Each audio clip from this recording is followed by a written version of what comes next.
That's what we have in common. Venezuela, Somalia, and many other countries in the southern hemisphere is that we have a colonial past.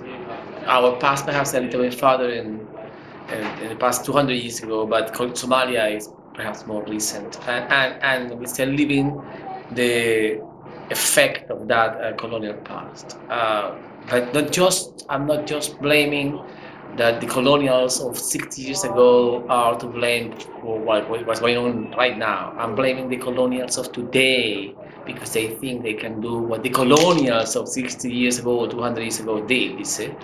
They still think that we are colonial countries. I mean, they were part of their empires, or we can be recognized by other countries. In our case, we had a colonial empire, Spain as a colonial empire, but now the US think that they are the new empire and the new masters, and we refuse because we think we are independent and we achieved our independence 200 years ago. And if we didn't, well, we have to achieve it now.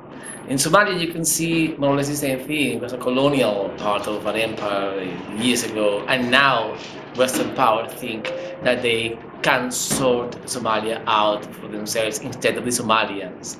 And the interesting thing is that only the Somalians can sort the whole country out. I mean, the Somalians have to have the freedom to achieve their own future, and more than that, the dignity to respect themselves and to be respected by the rest of the world. If the English or the Americans or whoever pretends that they can fix Somalia, well, the Somalians won't have this self-respect to carry on their own. And you can see that exactly now in Afghanistan.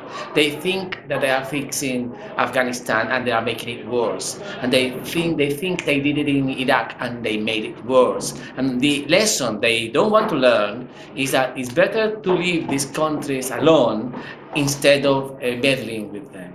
And we think that the only way to help these countries in conflict is to allow their own populations to decide their future for themselves. Thank you.